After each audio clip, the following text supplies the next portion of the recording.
नमस्कार दोस्तों, कैसे हैं आप लोग। आज मैं आपके सामने कंटेम्प्रेरी इंडिया एंड एजुकेशन का एक important question education of marginalised and socially disadvantage segments लेकर आए। इसमें हम लोग बेसिकली जो मार्जिनलाइज्ड ग्रुप हैं उनके बारे में बात करेंगे और उनके कैसे जो है सोशली डिसएडवांटेज ग्रुप हैं उनको एजुकेशन के लाइन में कैसे जोड़ा जाएगा, क्या क्या इनमें पॉलिसीज़ उनके लिए हैं, क्या क्या कौन से कमीशन में क्या चीज़ें की गई, क्या आर्टिकल्स हैं, सब कुछ के बारे में मैं आपको बताऊँगा। तो सबसे पहले हम समझते हैं कि कॉन्सेप्ट ऑफ इक्विटी क्या होता है। इक्विटी का मतलब क्या हुआ कि फ्रीडम फ्रॉम बायस और इम्पार्शियल ट्रीटमेंट। इम्पार्शियलिटी नहीं करना है किसी के साथ और इक्वली जो है ट्रीट करना है सबको। मतलब कि जो हमारा सोशल स्ट्रक्चर है इंडिया का, उसमें अलग अलग तरह के कास्ट हैं, अलग अलग तरह के रिलीजन के लोग हैं, सबको इक्वली जो है ट्रीट करना है। और पॉलिसी ऑफ रिजर्वेशन की बात की गई है। पॉलिसी ऑफ रिजर्वेशन एससी और एसटी को दिया गया, जो कि 15% और 7.5% जो उनको रिजर्वेशन दिया गया। फिर बाद में लेटर ऑन एक मंडल आयोग के रिकमेंडेशन पर ओबीसी जो है अदर बैकवर्ड क्लास, उनको भी आरक्षण दिया गया। और फिर जो है 2019 में जो है 10% जो है जो इकोनॉमिकली जो वीकर सेक्शन उनको रिजर्वेशन दे के, तो टाइम टू टाइम जो है अलग अलग तरह के प्रोविजंस, अलग अलग तरह के जो है पॉलिसीज़ बना के कैसे जो है अपलिफ्टमेंट किया गया मार्जिनलाइज्ड ग्रुप को, इसके बारे में ये क्वेश्चन है। तो सबसे पहले हम लोग कॉन्सेप्ट ऑफ इक्विटी लिखेंगे। वो क्या है कि आप जो है कैसे इक्वली ट्रीट करेंगे, बिना जो है पार्शियली इम्पार्शल हुए, सबको बिना बायस्ड हुए कैसे ट्रीट करना है, इसके बारे में बताएंगे।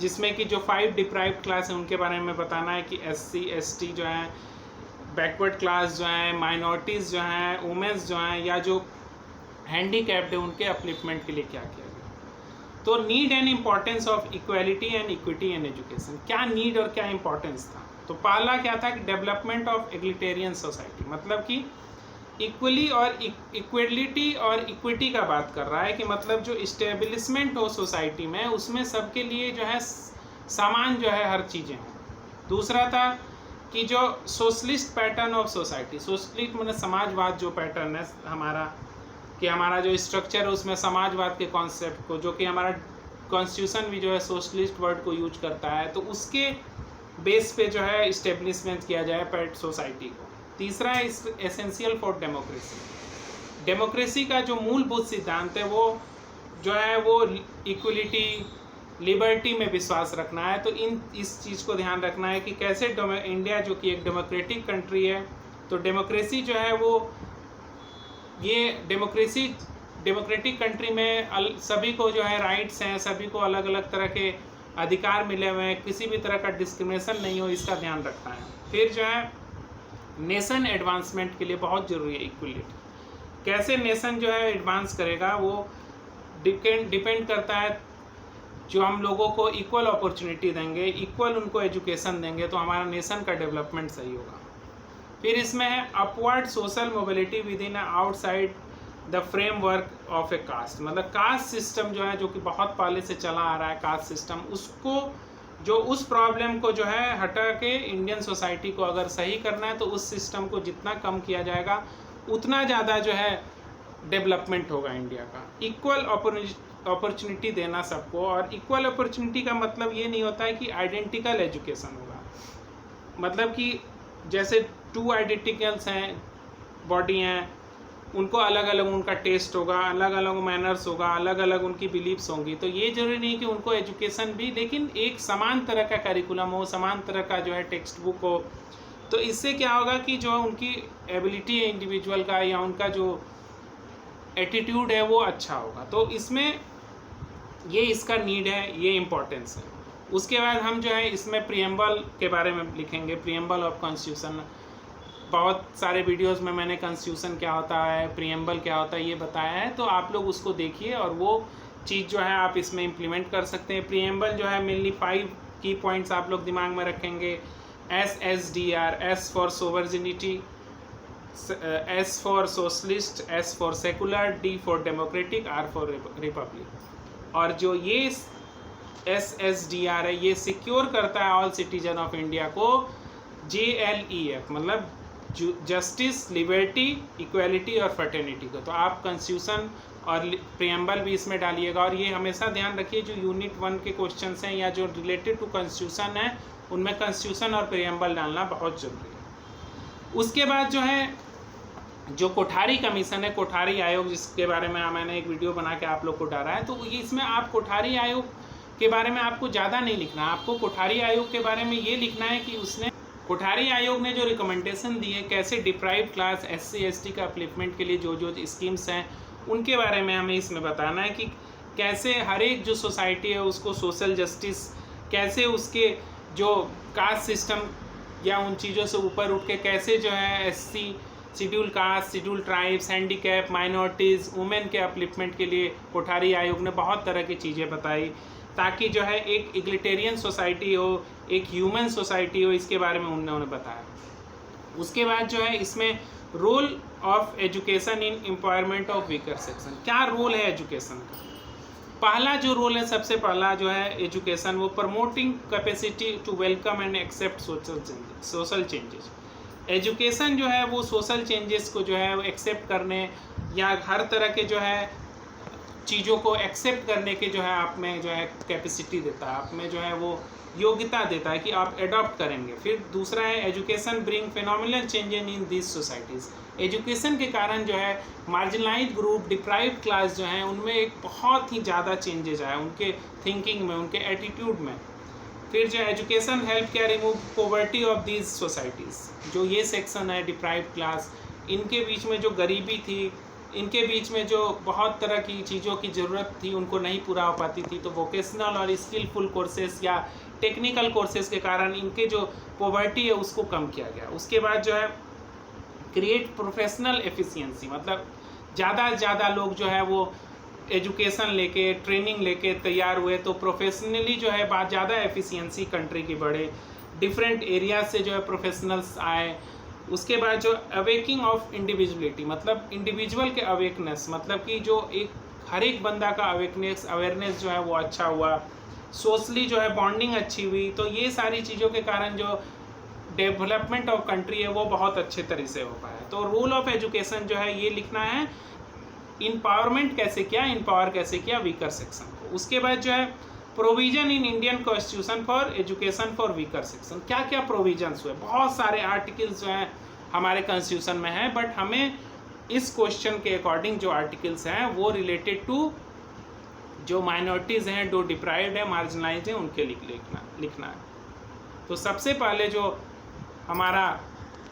पहले जो हम आर्टिकल लिखेंगे आर्टिकल 14, वो क्या देता है कि इक्वलिटी बिफोर द लॉ, मतलब हर एक सिटीजन ऑफ इंडिया का जो है वो लॉ के सामने, लॉ के जो लॉ है उसके लिए सब इक्वल है, वो गरीब हो अमीर हो, कोई भी अगर किसी तरह का भी क्राइम करेगा तो वो सब इक्वली ट्रीट हो। दूसरा जो है इसमें आपको देना है आर्टिकल 15। आर्टिकल 15 क्या करता है, provision of discrimination on the ground of religion, sex, caste, place of birth. जो इसमें है क्या है कि आप किसी भी तरह का भेदभाव, जातिगत भेदभाव, आप जो है किसी के धर्म, किसी के आप जन्म स्थान पे भेदभाव नहीं करेंगे। और इसमें बहुत सारी जो है आर्टिकल्स 15 में 1, 2, 3, 4 के बहुत सारे क्लाउजेज हैं, और मैंने आर्टिकल 15 पर एक वीडियो बनाया है, तो आप लोग उस वीडियो को देखिए और रिलेट कीजिएगा। तो मोटा मोटी इस आर्टिकल में हर तरह के डिस्क्रिमिनेशन को रोका गया। जो पब्लिक प्लेसेस है वहाँ पे आप जो है जाने से किसी को नहीं रोक सकते हैं। रोजगार की जो एम्प्लॉयमेंट जो स्कीम्स आएंगी उसमें आप जो है किसी भी तरह का जो है वो बायस नहीं होगा। जो बैकवर्ड क्लास है या जो SC ST है उनके लिए जो रोजगार स्कीम्स में अगर किसी तरह का प्रोविज़न लाता है, या वुमेंस के लिए अगर किसी तरह का स्पेशल प्रोविज़न लाता है गवर्नमेंट, तो वो ला सकता है। जबकि 15 जो आर्टिकल है वो किसी तरह का डिस्क्रिमिनेशन को नहीं बोलता है। लेकिन मैंने आपको बताया है जैसा कि आर्टिकल 15 2 और 4 में कि स्टेट के पास ये राइट्स हैं कि वो स्पेशल केसेस या डिप्राइव्ड क्लास या बैकवर्ड के लिए अपने बना सकता है। कुछ नियम हैं इसके अंतर्गत जिसको आप लोग वीडियो के थ्रू जान सकते हैं। उसके बाद आर्टिकल 46, इसके बारे में भी बहुत सारे हमने जो है टॉपिक्स में बताया है कि आर्टिकल 46 जो है वो क्या है।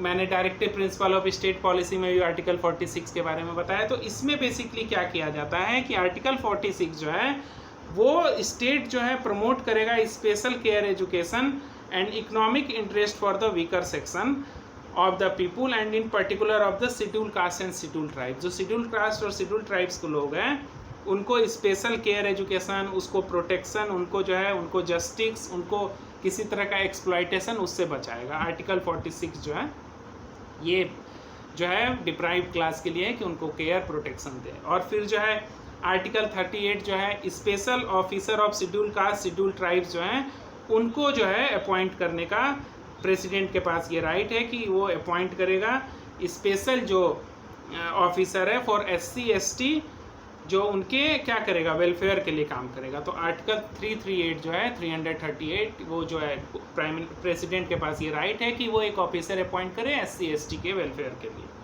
फिर आर्टिकल 339 जिसको बोला जाता है control of the union over administration of schedule areas and the welfare of schedule tribes, मतलब शेड्यूल कास्ट के जो एरियाज हैं जहाँ पे जिनकी पॉपुलेशन है या जो ट्राइबल पीपुल्स हैं उनके लिए जो है कंट्रोल करने के लिए आर्टिकल 339 में लिखा हुआ है कि यूनियन जो है मतलब सेंट्रल गवर्नमेंट एडमिनिस्ट्रेट करेगी। फिर इसमें एक आर्टिकल 340 है जो कि appointment of a commission to investigate the condition of backward class, माने एक कमीशन बनेगा, आयोग बनेगा, बहुत तरह के आयोग बने बैकवर्ड क्लास के अपलिफ्टमेंट के लिए। तो प्रेसिडेंट जो है वो अपॉइंट करने के लिए कमीशन को जो है वो गवर्नमेंट को सेंट्रल गवर्नमेंट को बोल सकता है। फिर जो है एजुकेशन फॉर माइनॉरिटीज़ की बात करेंगे।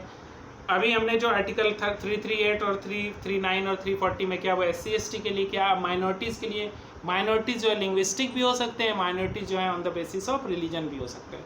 तो इसमें ध्यान रखिएगा दो बहुत ही इंपॉर्टेंट आर्टिकल है आर्टिकल 29 और 30, इसके बारे में मैंने एक वीडियो में बताया भी है तो अभी भी बता देता हूँ आप लोगों को कि 29 जो है एनी सिटीजन ऑफ जो टेरिटरी इंडिया में जो रह रहे हैं उनको किसी भी पार्ट में जो है वो डिस्टिंक्ट लैंग्वेज स्क्रिप्ट और कल्चर जो है उसको ये राइट है कि उसको कंजर्व करने का उनको अधिकार मिलता है।